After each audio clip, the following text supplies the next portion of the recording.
Good morning, students. I welcome you all in my chemistry class. In our previous class about coordination chemistry, we have read what is primary valency and what is secondary valency, and after that we have completed the Werner's postulates. On the basis of that information, we will try to solve this example. What is it? On the basis of following observation made with aqueous solution, assign secondary valency to the metal in the following compounds. These are all coordination compounds. आपको secondary valency बतानी है इस information के basis पे, ठीक है? The first is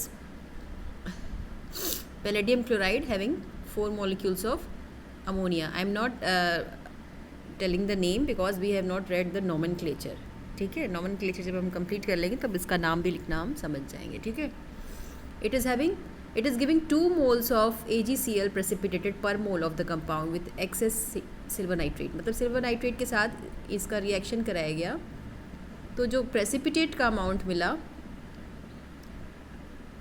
AgNO3, जो precipitate का अमाउंट मिला इस फर्स्ट कंपाउंड के साथ, that is having 2 moles of AgCl. AgCl के कितने मोल्स मिले? 2 moles. तो अब आपको बताना है इस इंफॉर्मेशन के बेसिस पे किसकी सेकेंडरी वैलेंसी यानी पैलेडियम की सेकेंडरी वैलेंसी कितनी है, ठीक है? तो अभी हम लोग जानते हैं कि secondary valency correspond to coordination number, ठीक है? अब ये कोऑर्डिनेशन नंबर क्या होता है? Coordination number of metal ion in a complex can be defined as the number of ligand donor atoms to which the metal is directly bonded. अभी हमें ligand भी नहीं पता है, ठीक है? तो लीगेंड और कोऑर्डिनेशन नंबर दोनों हमें आगे पढ़ना है, तो मैं आपको बताती हूँ. कोऑर्डिनेशन नंबर का मतलब होता है, अभी यहाँ कोऑर्डिनेशन नंबर नहीं बताया गया है, सिर्फ आपसे इस इंफॉर्मेशन के बेसिस पे पूछा जा रहा है कि what is it's secondary valency, ठीक है? तो कोऑर्डिनेशन नंबर ये होता है कि सेंट्रल मेटल आयन जो भी है उसको कितने डोनर्स, जैसे ammonia is a donor here, ammonia is having lone pair of electron, ठीक है?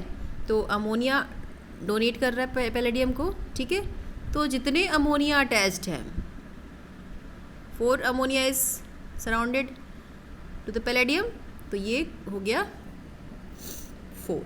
कोऑर्डिनेशन नंबर इज़ 4, ठीक है?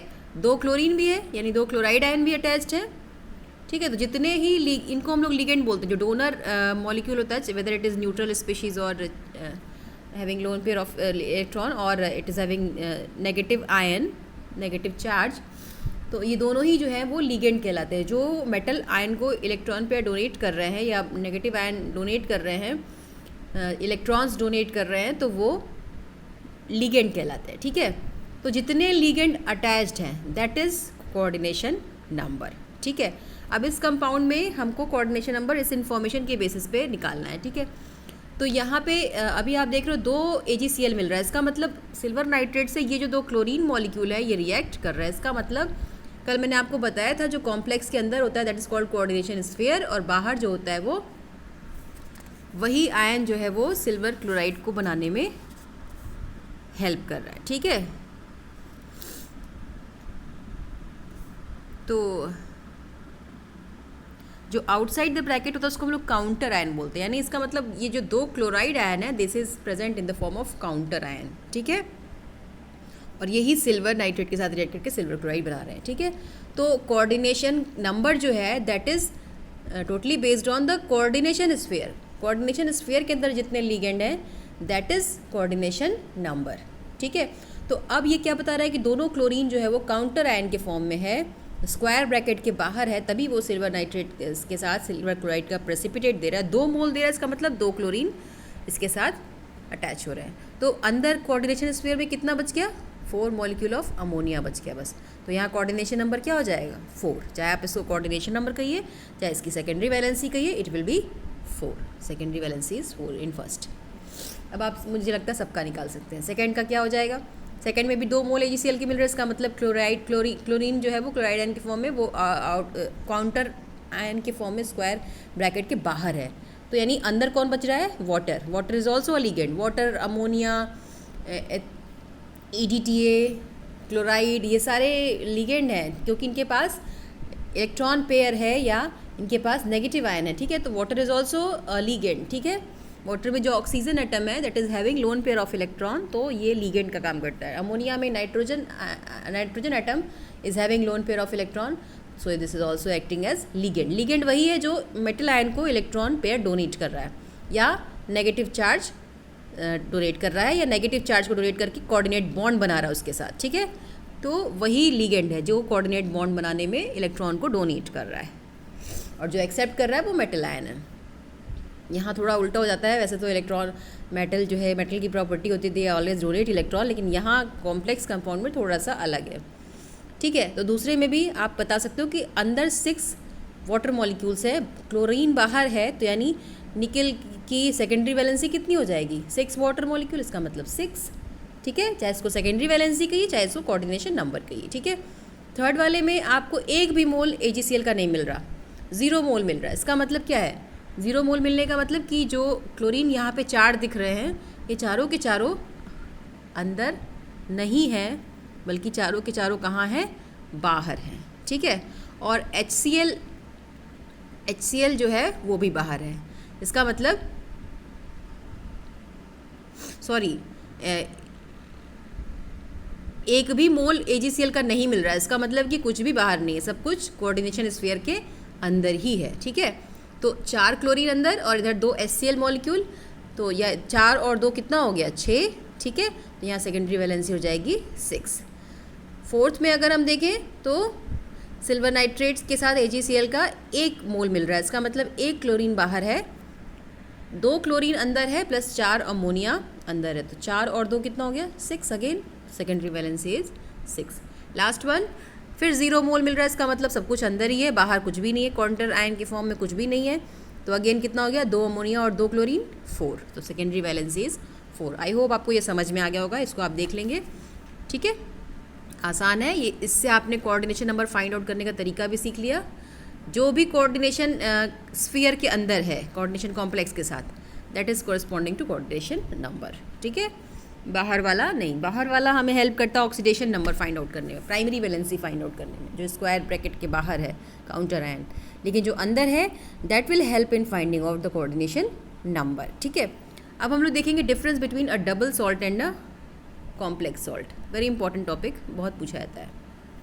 क्या डिफरेंस है बच्चों, आज तक हम लोगों ने कौन कौन से सॉल्ट पढ़े थे, acidic salt, basic salt, normal salt, mixed salt पढ़ा था ना। एसिडिक जिसमें एसिड स्ट्रॉन्गर हो, बेसिक जिसमें बेस स्ट्रॉन्गर हो, नॉर्मल जिसमें दोनों न्यूट्रल एक बराबर स्ट्रेंथ के हो, मिक्स सॉल्ट जिसमें 2 एसिड या 1 बेस हो, या 2 बेस या 1 एसिड हो, तो उसको मिक्स सॉल्ट बोलते हैं। अब ये डबल सॉल्ट और कॉम्प्लेक्स सॉल्ट क्या है। डबल सॉल्ट बच्चों आपने एक सॉल्ट देखा है, दैट इज़ मोहर सॉल्ट। मोहर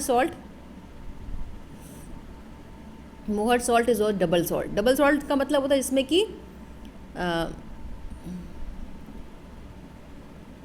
जिसमें 2 सॉल्ट्स इन्वॉल्व हों, ठीक है, and they are bounded together with the help of water of crystallisation, ठीक है।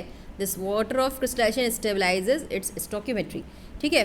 तो जैसे आप देखिए मोहर सॉल्ट का फॉर्मूला क्या हम लोग पढ़ते थे, FeSO4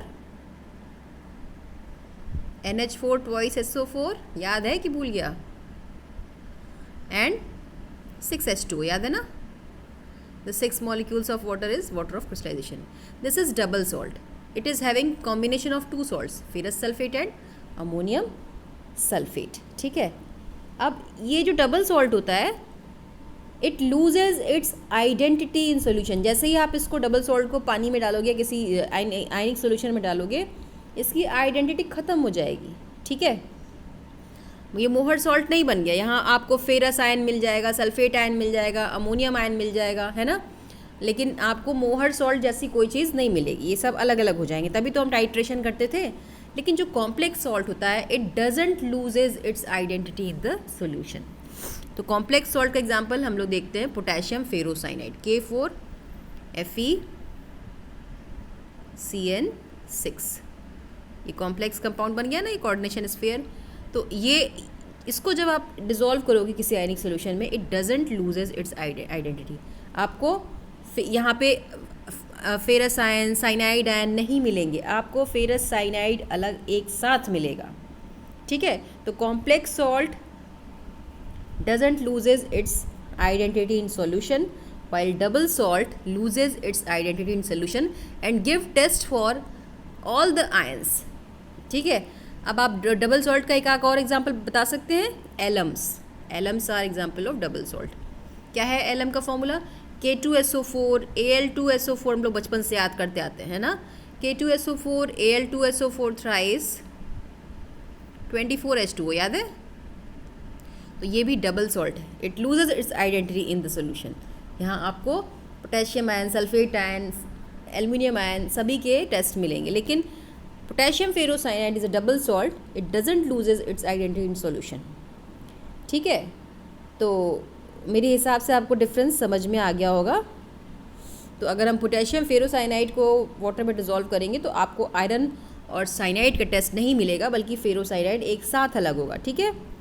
तो only complex salt is not used in test for acid and basic radical test. अभी हम लोग जब सॉल्ट एनालिसिस करेंगे तो सॉल्ट एनालिसिस में हम लोग देखेंगे कि कभी भी हम लोग जब टेस्ट करेंगे तो कभी भी कॉम्प्लेक्स सॉल्ट को इसीलिए हम लोग सॉल्ट एनालिसिस में यूज़ नहीं करते, क्योंकि जब वो आयरन का टेस्ट ही नहीं देगा, साइनाइड का टेस्ट ही नहीं देगा, तो हम कैसे टेस्ट करेंगे उसको। आपसे कभी कभी वाइवा में ये भी क्वेश्चन पूछा जाता है, why does complex salts are not used in salt analysis?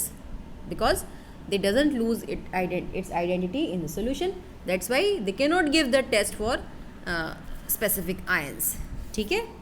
तो मुझे लगता है डिफरेंस समझ में आ गया होगा, बहुत इंपॉर्टेंट है, यहाँ से देख करके आप इसको लिख लेंगे, ये आपको लिखना है, ठीक है। चलिए आगे बढ़ते हैं। वर्नर की हिस्ट्री है। वर्नर साइंटिस्ट जिन्होंने वर्नर पोस्टुलेट दिया था, कोऑर्डिनेशन केमिस्ट्री के बारे में स्टार्ट किया था उन्होंने इन्फॉर्मेशन देना, तो उनके बारे में आप पढ़ लेंगे। अब हम लोग कुछ टर्म्स पढ़ेंगे जो रिलेटेड है कोऑर्डिनेशन कंपाउंड से। सबसे पहला टर्म है कोऑर्डिनेशन एंटिटी। कोऑर्डिनेशन एंटिटी क्या है? कोऑर्डिनेशन एंटिटी, जिसको मैं कोऑर्डिनेशन स्फीयर भी कह रही हूँ, उसको कभी कभी कोऑर्डिनेशन एंटिटी भी कहते हैं, उसमें कोई डिफरेंस नहीं दोनों में। Coordination entity constitute a central metal atom or ion bonded to a fixed number of ion or molecule. For example, COCl3 NH3 thrice is a coordination entity in which cobalt ion is surrounded by 3 ammonia molecules and 3 chloride ion, ठीक है। ये बस यही coordination entity है। जो भी है coordination sphere के अंदर along with the charge, उसके ऊपर जो चार्ज है काउंटर आयन का, या अगर न्यूट्रल है तो न्यूट्रल भी चलेगा। जैसे देखिए ये चार्ज है, ये न्यूट्रल है ना, तो कॉम्प्लेक्स कंपाउंड चार्ज भी हो सकते हैं, न्यूट्रल भी हो सकते हैं, ठीक है। तो उन्हीं को हम लोग बोलते हैं कोऑर्डिनेशन एंटिटी। मतलब टोटल जो स्क्वायर ब्रैकेट के अंदर जो भी क्वांटिटी है that is called coordination entity, ठीक है। अब सेंट्रल एटम कौन सा होता है? सेंट्रल एटम वो है जिसको कि लिगेंड्स इलेक्ट्रॉन डोनेट कर रहे हैं, ठीक है। जैसे इन एग्जांपल्स में देखिए, निकल यहाँ सेंट्रल एटम है, यहाँ कोबाल्ट सेंट्रल एटम है, यहाँ आयरन सेंट्रल एटम है, ठीक है। Next is ligand. The ion or molecule bound to the central atom ion in the coordination entity are called ligands. मतलब जो सेंट्रल एटम से जो भी जुड़े हुए हैं सब क्या कहलाते हैं? लिगेंड, ठीक है। या ये दीज में भी simply ion such as chloride ion, या तो नेगेटिव आयन होंगे या स्मॉल मॉलिक्यूल होंगे, जैसे वाटर है, अमोनिया है, ठीक है। या कभी कभी ये बड़े मॉलिक्यूल भी होते हैं, जैसे ये है एथिलीन डाइअमीन, इसका नाम आपको आना चाहिए, एथिलीन डाइअमीन, ठीक है।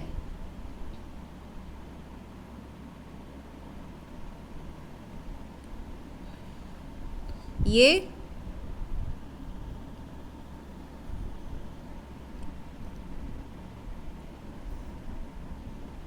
इसके अलावा भी और भी बड़े बड़े मॉलिक्यूल्स होते हैं, ठीक है, विच बिहेव एज लिगेंड। तो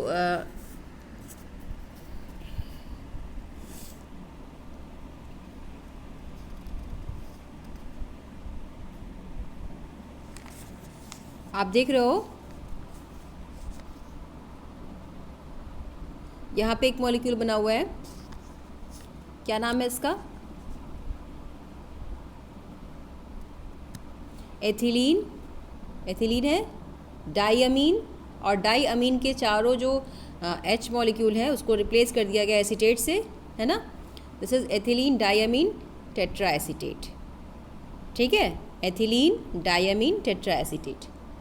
तो ये जो है इतने बड़े लिगेंड भी हो सकते हैं, क्योंकि अभी भी इस यहाँ पे एसीटेट के पास नेगेटिव आयन भी है और नाइट्रोजन के पास लोन पेयर भी है ना। तो जिस भी तरफ से ये जुड़ रहा है it will behave as ligand. Ligand वही है जो सेंट्रल मेटल को इलेक्ट्रॉन पेयर या नेगेटिव चार्ज या डोनेट करके अपना कोऑर्डिनेट बॉन्ड बना रहा है, ठीक है। अब लिगेंड को हम लोग कई तरीके से डिवाइड करते हैं, यूनिडेंटेट, बाईडेंटेट या डाईडेंटेट या पॉलीडेंटेट। मतलब क्या मतलब है इसका?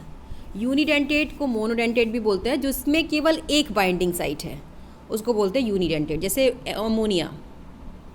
अमोनिया जब भी जुड़ेगा सेंट्रल मेटल से नाइट्रोजन के थ्रू जुड़ेगा, क्योंकि नाइट्रोजन के पास लोन पेयर है, हाइड्रोजन के थ्रू नहीं जुड़ेगा, है ना। वाटर जब भी जुड़ेगा सेंट्रल मेटल से ऑक्सीजन के थ्रू जुड़ेगा, क्योंकि इसके पास लोन पेयर है, हाइड्रोजन के पास नहीं है। तो जिस लिगेंड में केवल एक बाइंडिंग साइट होता है उसको बोलते हैं हम लोग मोनोडेंटेट। जैसे वाटर है, अमोनिया है, साइनाइड आयन है, क्लोराइड आयन है, फ्लोराइड आयन है, HCN है, HCl है, OH माइनस, ठीक है, Br माइनस, I माइनस, ये सभी क्या है? मोनोडेंटेट लिगेंड है। बाईडेंटेट जिसमें दो बाइंडिंग साइट हो, मतलब वो दो साइड से जुड़ सकते हो। जैसे अभी हमने एक एग्जांपल देखा ना, एथिलीन डाइअमीन, CH2 एथिलीन हो गया, इधर दोनों साइड हमने अमीन जोड़ दिया, डाइअमीन, सॉरी ये कोऑर्डिनेट नहीं होना चाहिए, दिस इज नॉर्मल बॉन्ड, ठीक है। दोनों साइड में हमने एथिलीन NH2 एथिलीन डाइअमीन, ठीक है। अब यहाँ देखिए, यहाँ दो नाइट्रोजन, दो बाइंडिंग साइड, दोनों साइड से ये मेटल आयन से जुड़ सकता है, इधर से भी जुड़ सकता है, मेटल आयन को इलेक्ट्रॉन डोनेट कर सकता है, और इधर से भी मेटल आयन को इलेक्ट्रॉन डोनेट कर सकता है ना। तो दो बाइंडिंग साइड, तो ये क्या है? बाईडेंटेट या डाईडेंटेट लिगेंड। इसी तरीके से जिस लिगेंड में कई बाइंडिंग साइट हों उसको हम लोग बोलते हैं पॉलीडेंटेट लिगेंड। जैसे कि आप यही एग्जाम्पल देखिए, एथिलीन डाइअमीन टेट्राएसीटेट, ठीक है, ये पॉलीडेंटेट लिगेंड है। क्यों पॉलीडेंटेट है? क्योंकि इसके पास कई बाइंडिंग साइट है, यहाँ से भी जुड़ सकता है, दो नाइट्रोजन के पास दो लोन पेयर, और एसीटेट आयन के पास नेगेटिव आयंस। तो मेटल आयन से ये नाइट्रोजन के थ्रू भी इलेक्ट्रॉन डोनेट करके जुड़ सकता है, और चारों एसीटेट आयन भी जुड़ सकते हैं। This is polydentate ligand. छः बाइंडिंग साइट हैं इसके, ठीक है। अच्छा, अब आगे बढ़ते हैं।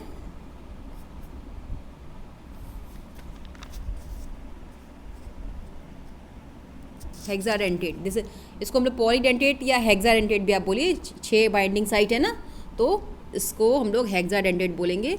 इसका दूसरा नाम EDTA इसको शॉर्ट में बोलते हैं, एथिलीन डाइअमीन टेट्राएसीटेट, EDTA। कई बार आपको ये सिर्फ EDTA के नाम से ही मिलेगा, देखिए यहाँ EDTA लिखा भी हुआ है, ठीक है। It is hexadentate ligand. इसके अलावा कुछ लिगेंड होते हैं एम्बीडेंटेट होते हैं, मतलब वो दोनों साइड से जुड़ते हैं। जैसे वही आयंस जो दोनों, जिसमें दो लोन पेयर हों, ठीक है। जैसे NO, nitrogen oxide, sorry NO molecule अगर हम बोलें, नाइट्रोजन के ऑक्साइड्स हैं ये, N double bond O, single bond O, ठीक है। This is NO2 molecule. अब ये NO2 मॉलिक्यूल मेटल आयन से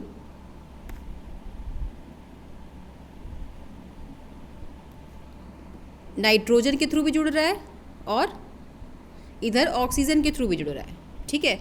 तो जब ये इस साइड से जुड़ेगा तो डोनर एटम नाइट्रोजन होगा, इस साइड से जुड़ेगा तो डोनर एटम ऑक्सीजन होगा। तो ऐसे लिगेंड जिसमें दो बाइंडिंग साइट एक ही मॉलिक्यूल में है, एक ही स्पीशीज़ में है, तो उसको बोलते हैं एम्बीडेंटेट लिगेंड, ठीक है। जैसे यहाँ देखिए थायोसाइनेट आयन, SCN, ठीक है। SCN में sulphur can also donate, sulphur is having double bond, nitrogen can also donate, ठीक है। तो अगर नाइट्रोजन डोनेट करेगा तो इस तरह का स्ट्रक्चर होगा, सल्फर डोनेट करेगा तो इस तरह का स्ट्रक्चर होगा। तो दोनों डोनेट कर रहे हैं, इसलिए ये क्या है? एम्बीडेंटेट लिगेंड, ठीक है। इसके अलावा भी कई एग्जाम्पल हैं, जैसे साइनाइड आयन भी एम्बीडेंटेट होता है।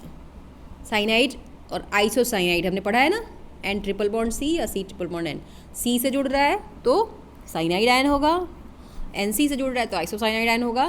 सारे स्यूडो हेलोजेंस, ठीक है, they all are ambidentate ligand, सभी एम्बीडेंटेट होते हैं क्योंकि उसमें 2 बाइंडिंग साइट होते हैं। ठीक है, तो ये हो गई सारी बातें लिगेंड्स के टाइप की। अच्छा, पॉलीडेंटेट लिगेंड्स,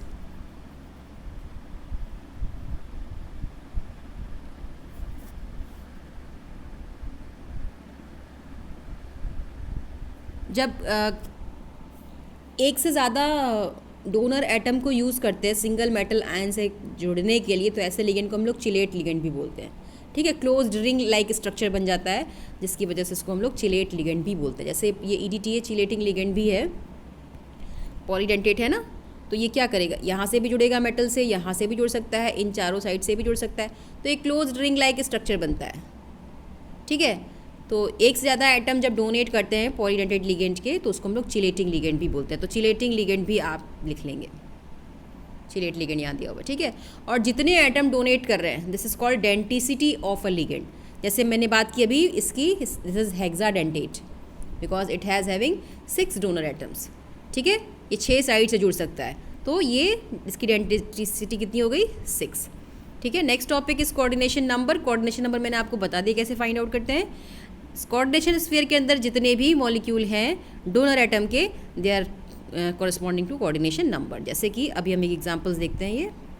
ये सारा कुछ आपको लिखना है, जितना मैंने बोला हर चीज़ की डेफिनेशन आनी चाहिए आपकी कॉपी में कोऑर्डिनेशन नंबर के लिए।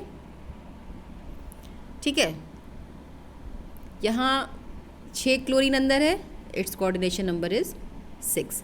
यहाँ 4 अमोनिया अंदर है, it's coordination number is 4, secondary valency simply. ठीक है, यहाँ ऑक्सलेट आयन है, कितने हैं, 3 हैं। ठीक है,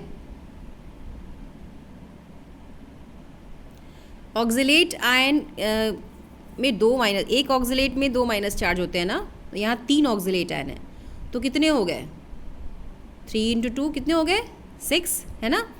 तो इसका कोऑर्डिनेशन नंबर क्या हो गया, 6।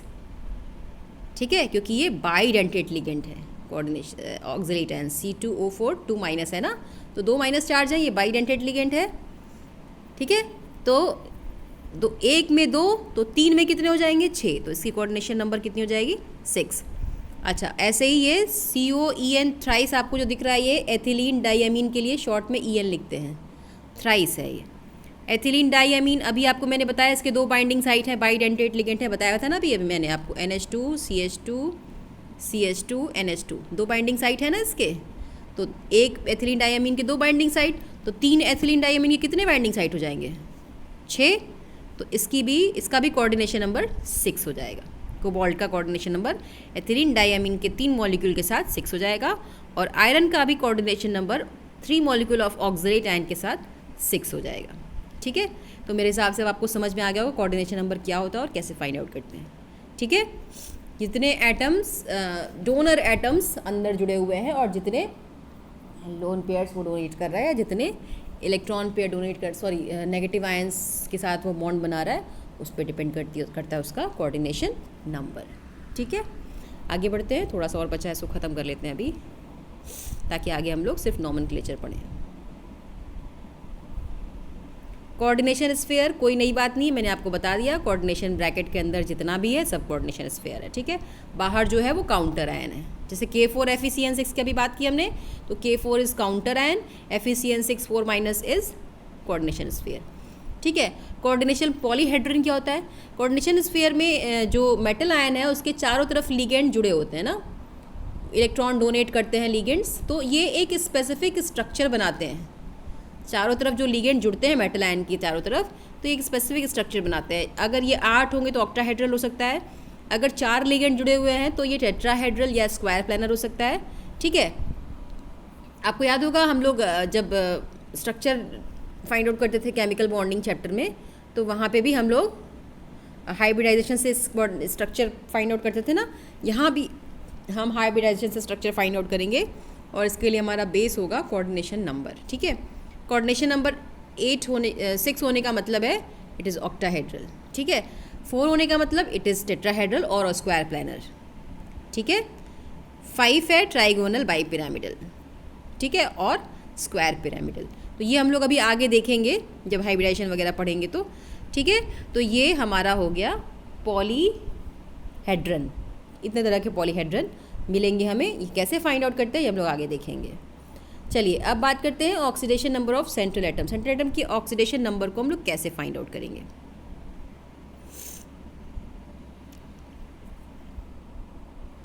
ऑक्सीडेशन नंबर फाइंड आउट करने का सिंपल तरीका है, जैसे ऑक्सीडेशन नंबर आप अभी तक फाइंड आउट करते हो वैसे ही फाइंड आउट होगा। जैसे कि यहाँ एक एग्जांपल दिया हुआ है CuCN4, पूरे स्फीयर पे चार्ज कितना है 3-।